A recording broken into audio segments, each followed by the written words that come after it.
Benjamin Monie, welcome to the show. Hi, thank you for having me.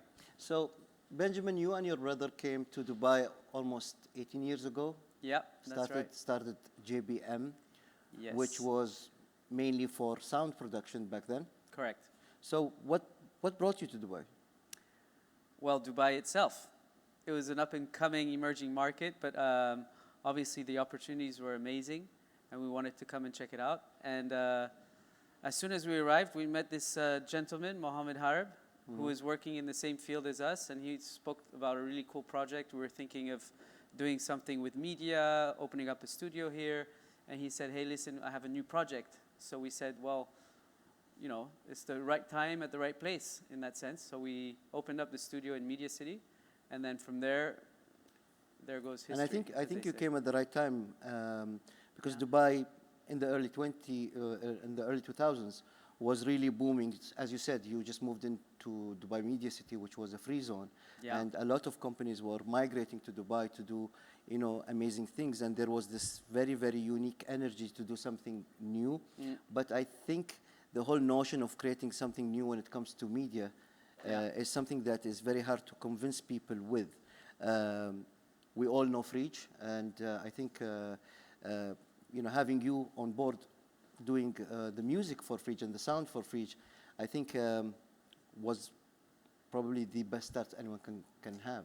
Yeah, it was a very good start, culturally speaking, because it was very local. It was a local production by an Emirati director. People were not expecting that kind of production, that kind of story. And I think in TV in general, nobody had seen such a product. So in the region, generally speaking, it really boomed. So when we worked on Freej, the animated TV series, the cartoon, Freej. We spoke about Freej. We were, yes. Oh yeah, here we go. There we go. So you were telling me like your involvement with Freej, what did it teach you? Well, first, the language was something new to understand. Well, I think the most important was the fact that the grandmothers were the storytellers. That was the biggest part of the cartoon's storyline and importance of putting women in the forefront of the family and how important they are to the family, holding it together and everything else. So culturally speaking, we understood that that was a very big thing in the family.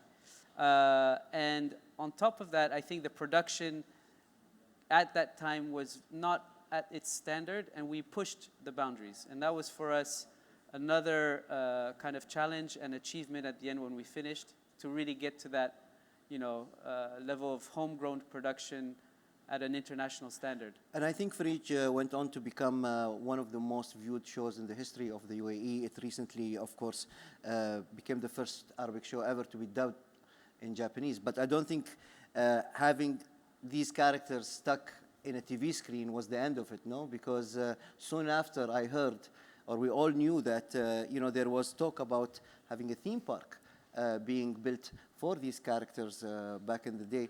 And it's very interesting, the story about how the project we want to talk about today came along, because it really did not go from being a TV show to a theatrical show, one of the biggest ever privately funded theatrical shows. And that show is Freej Folklore, having these characters coming together, you know, on a stage or on theater. So we all know that, you know, the success of Freej meant that these characters, you know, would not stick around, you know, within the TV kind of frame for long. Yeah. I'm sure there were big plans for the show, and one of those, of course, was having a theme park being developed for the characters. So with the success of Freej, it was, you know, diversifying the Freej brand, and, you know, as we know, a theme park was about to be developed, and to kind of announce that theme park, you know, you needed some kind of big reveal and a show. So it really, you know, the subject of this conversation today is, of course, the theatrical show. Oh man, I have to go back. All right. Yeah. Okay. 3, 2, 1. With the success of Freej, and the seasons of Freej, it was evident that this brand is going places, and there was talk of having a grand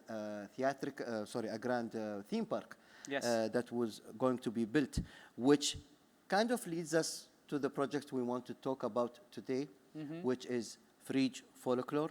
Yeah. And everybody thinks that a TV series was created and then a theatrical show happened, but the story did not really start that way, did it? Tell us. Well, yeah, no, it's just one of those giggling moments. No, so the characters, what's interesting is that they grew out of that frame of TV into the region on almost an international level. And I think the celebration for the UAE to own that as a message, to share their culture to the rest of the world, was to take it to the next level. Yes. Physically, creating a theme park for them was a natural progression for a brand like this to expand its story and the culture to the visitors coming to Dubai, to learn more about the culture, but also the region and its history. So that was kind of, they became ambassadors for the culture. Hence the theme park. Hence the theme park. But the Freej Folklore, as we know it, as the show that was launched in 2008, more than 20,000 people saw that show. Its origins really started with the announcement of the theme park. Yeah. And it was a much shorter segment, if I remember correctly. It was like 20 minutes. Yes. I think. So tell me about the origins of that segment or the initial show, which later became Freej Folklore, because really it was rooted within the storyline of that theme park. Am I right? Yes, the storyline of the theme park were divided into zones, which we then divided up in the story to take you through each zone. What were the zones? You had the myths and legends, the discoveries of Arabia, the inventions and innovations of the Arabian like mathematics and all these other travelers around the region, Ibn Battuta and whatnot. And so all these became kind of chapters within the storyline of the launch. And you guys did not take the conventional route when it comes to an announcement. Here you go, there's an announcement, let's, this is the master plan. It was decided that to elevate the brand to a global level, you needed to show people that this is how the brand looks like when it's presented At that level. At that level. Was that right? Yes, it was. We had a big dream, like Dubai had, and is still having. Yeah. Dream big, make it happen. That's what we did. We also wanted to keep it at the highest level of production, with international people coming in that specialize in each field, whether it's lighting, scenic, technical, everything from A to Z. Yeah. And for the brand itself to elevate it to an international standard, if we want to be in parallel to other theme parks in the world or other kind of, brands that have that kind of backbone, we needed to be at that level. And from what I remember, that was an all paid kind of reveal of a theme park. So that show sat within that. But then you guys turned around and said, you know what? We don't want only 200 people to witness this once. We want to turn it into a show that is financially viable, that will really communicate, I think, culture to a wider audience in many languages. So how did you manage to convince the stakeholders, let's say, that this is something that everyone has to see? At the time, there were no theatrical productions. There were no big shows for the general audience. I remember there was a huge gap. Yeah, I remember only the Cirque du Soleil coming once in a while, and or you have to travel to New York, to London, to all these other countries. So kind of, what's the main message of that show? Well, like when you do your sales pitch and you go like, I have a show that is A, B, and C. What were those? International, at par with other musicals in the world. A homegrown production, which was the first of its kind, for a homegrown audience, but also an international story that could share common values. So that was a nice blend of, the emotional, the technical, and then the positioning of a brand at a global level.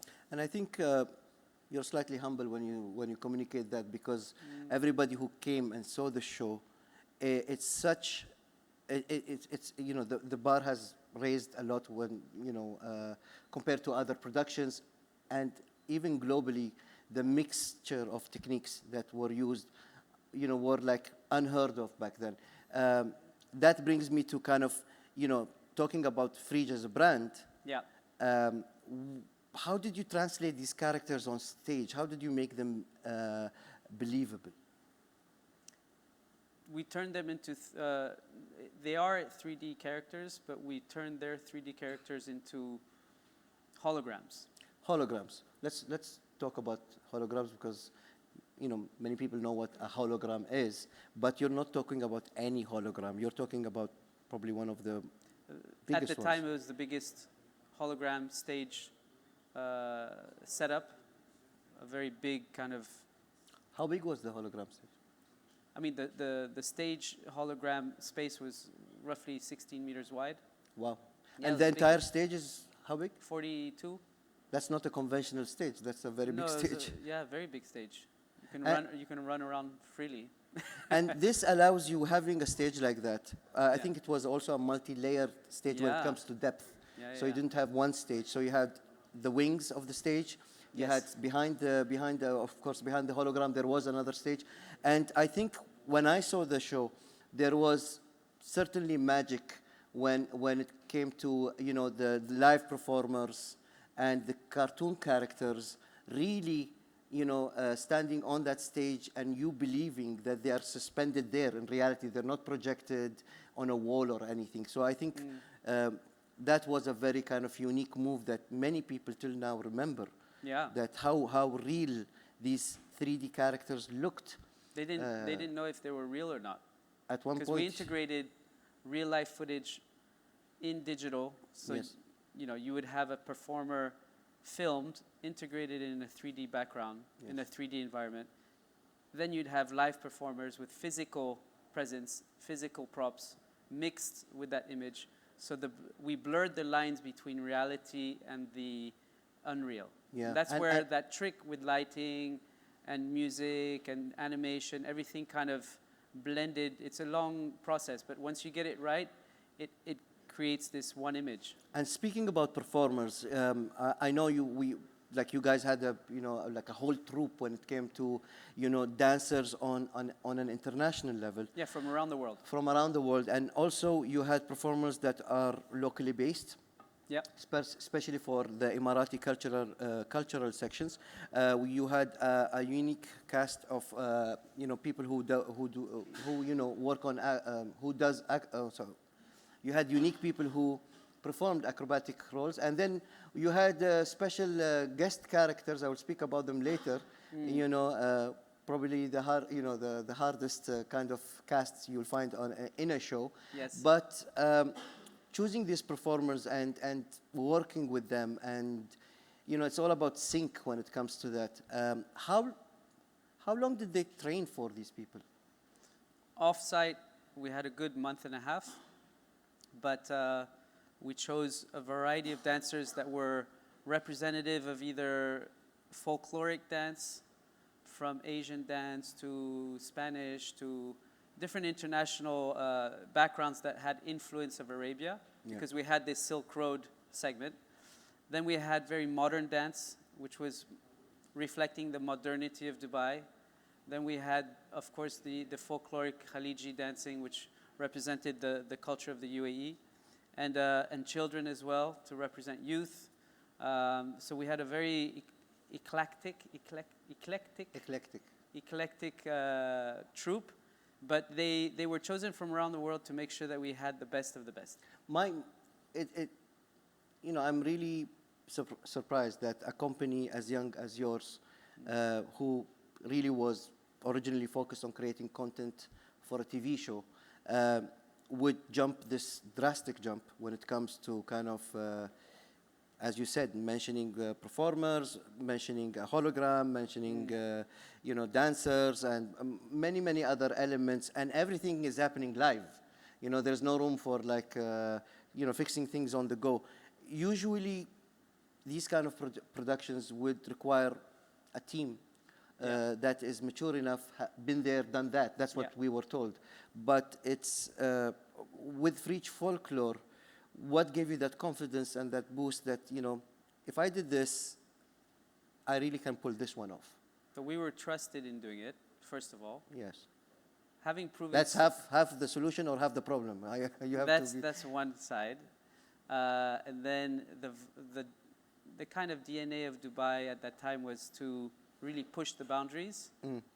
And since it was a homegrown production, I think that was one big push in trying to get that off the ground and to test our limits. So we were fortunate to have that opportunity. But to explain it as the reason how it became, I mean, it was kind of being at the right place at the right time.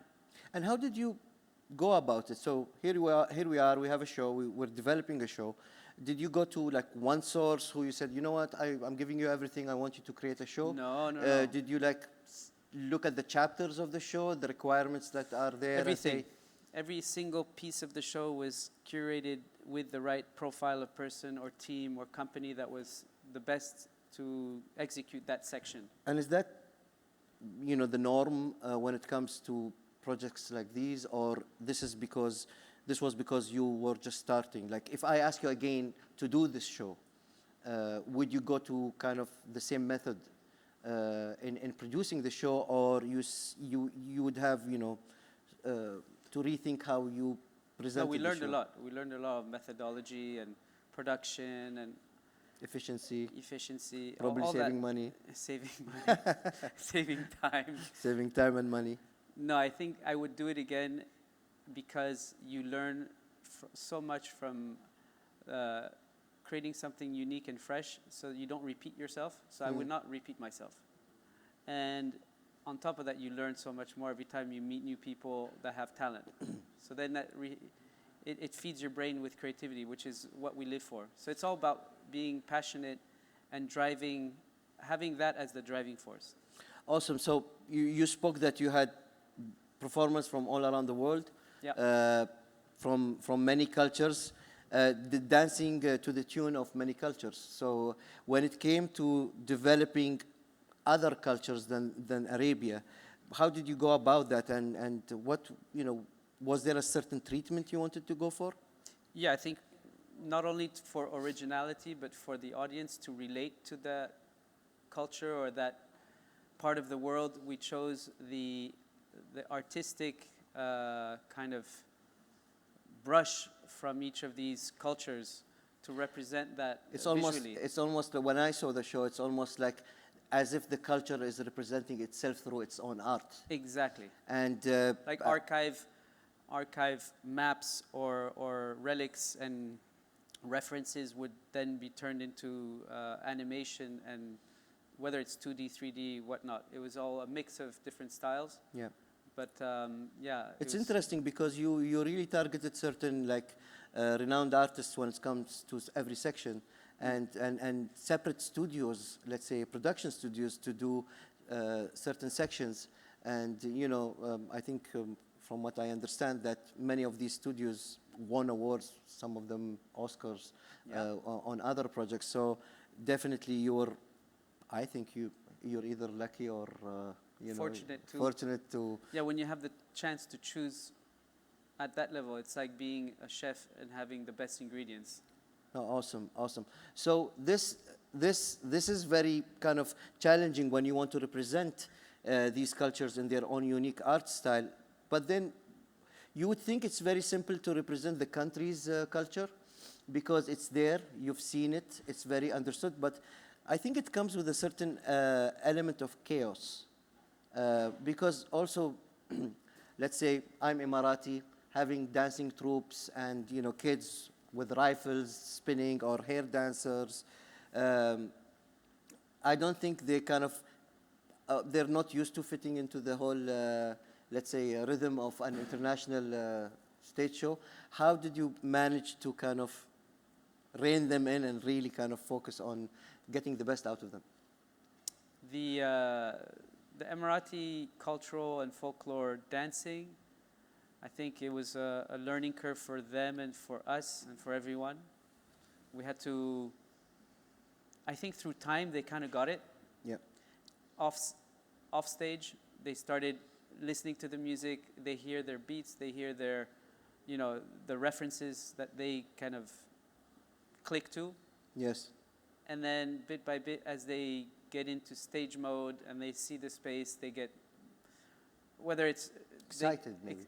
excited, or fear drives them to being excited. I don't know what it is. And then it naturally, we had obviously really talented choreographers and stage managers that took care of them. And I think they were open to change or open to ideas. And when it comes to performing, you also blended that with the fusion of modern dance. Yeah. And I think there was a very nice musical dialogue, Yeah. or a dance dialogue also, when it comes to, you know, the traditional versus modernity, and what really can be created when when many cultures talk to each other. And to top all of this off, and if you thought that you've seen the cultural dancers from the UAE, or, you know, professional dancers representing many cultures, nobody saw the dancing horses coming. No. So that was like a really beautiful surprise, so majestic, and that fell under the realm of poetry. Yeah. So tell me more about, you know, getting these horses, maintaining these horses. I heard a very funny story about, you know, Pooing on the stage. not the pooing on the stage. You know, each horse needed a hairdresser, I heard. Yeah, hairdresser. They were flown in on a plane. So I don't know if they were in business or first, but they were very well treated. They had Their own hair extensions. hair extensions. They had the best stable in Dubai with a view of Burj Al Arab. They were training on the beach. So I think as a horse, they had a memorable experience. Yes, yes. No, but what? But the stage, the uniqueness is horses on stage with special effects and loud sound. That we Yes. weren't.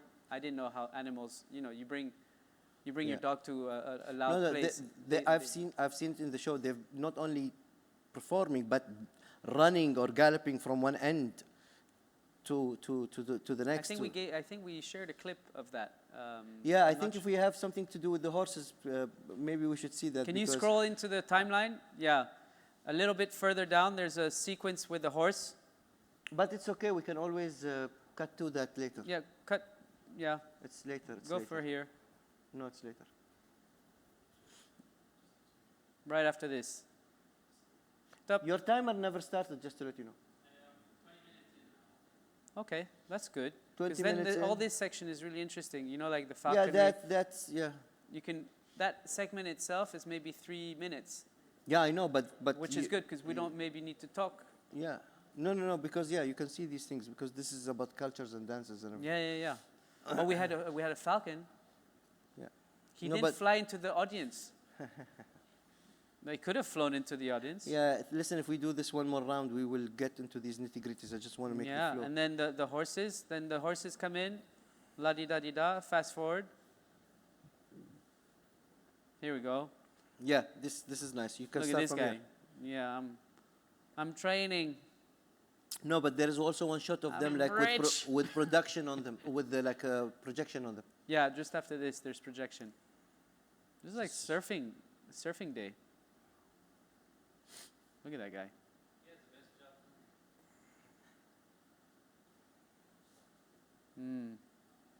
That's cute. Yeah. Give me 5. Give me 5. If you have content like this for every show, you'll have a good show, because it's really showing Enriching, you. yeah. Yeah, it shows you like stuff that is you've never seen. Yeah. But let's say if we do Amna and she talks about Yeah. Expo, Yeah. my God, you have behind the scenes like galore. Galore. All right, National Day, National Day. We had our own National Day thing, no? Yeah. But we don't know how that much was we called the filmed. Golden Jubilee. No, our National Day. Our Okay, so we go back to camera, full screen. So yeah, the horses was amazing. no, that's We had a how do you call it? Not a poop specialist, but Yeah. I'm sure people who were cleaning behind the horses were not having a great time. and also Yeah. the people who are on front, You always have in to, the front yeah, row. keep Some- that in mind for there are future some things productions. there are some things you can control and some things you can't control. No, I must. Digestion is one of them. That's awesome. So I think a production like that, that looks visually stunning, that is choreographed in a beautiful way, stage is something technically very, very unique. I think the one thing that ties everything together is the music of the show. And so we have this amazing show. Everything kind of comes together, and I think you guys did not only focus on, you know, getting all the technical right, the performances right, the story was right, the emotion was right, the tone was right. I think many people attending the show were just blown away with the capabilities of a homegrown product to do something like that. And to kind of cap it off when it comes to the details you guys go into, everything we see on the facade of the stage or on stage, there is a huge crew that kind of like a beehive of people behind the scenes, working live, preparing, and one of the things, day and night. And forget the rehearsals. We look at costumes, for example. Yeah. And they're super intricate. Like I remember seeing the Matador fighter, and Yeah. the costume there was like epic. The embroidery and. You know, the vision of these, you know, from sketch to delivery. The one thing that really, you know, stunned me or shocked me is like, you know, knowing that all of this was actually not only designed in Dubai, but even made in Dubai. Yeah. So, you know, no need to go, you know, to all these, you know, like high-end fashion designers and all of that. No. You know, I think if you have a certain kind of clear vision about what you want to do, I think there's the right talent and production pipeline in place for us to do it. And I think people here are quick, flexible, and affordable on certain levels, which means you don't necessarily have to bring everything from outside. And the fabric, the textile, being next to India, being next to Africa and Asia, having a good connection through trade, we can access a lot of different materials for costumes and fabric in general. no, that's very great. And if I'm asking you to kind of tell me how many people more or less worked on this production for the, I think, year and a half that was 2 years. No, two people? That's impossible. No, but how many people were involved in this production? Around 300. 300 people. Yeah. And you see what, like 30 people on stage? No, I think more. I think maybe 60 in total on stage. 60 on stage out of the 300. Yeah. And that really goes to show that that's, you know, there's a lot more happening behind the scenes than on stage. Behind the scenes than on scene, stage yeah. itself.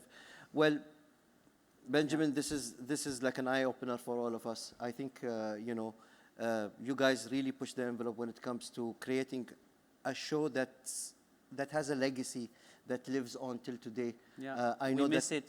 Huh? We miss it. We miss it, and we wish to see it revived one day on a more polished level. You keep updating this show, and I think the you know, to summarize, shows like these are not easy to pull off. They are very expensive. They require a lot of work, a lot of time, a lot of teamwork and collaboration. There is a lot of vision that goes behind that. And you know what impresses me most about a production like this? It was not created by people who are renowned for theater. Mm-hmm. It's basically created by people who are determined to leave a mark when it comes to trying something new. Because you would expect something amazing from people who are living or all their lives producing theatrical shows. This is a show that came out of the cartoon realm. Yeah. And if you know, you can do the leap from a cartoon TV series to a theatrical show. Benjamin, thank you for being with us today. Thanks. And if you want to check Freej Folklore and watch the English version of it and the Arabic version of the show, along with the documentary of the show, please check out the links that are on the description section under this episode. Thank you so much, and I'll see you soon.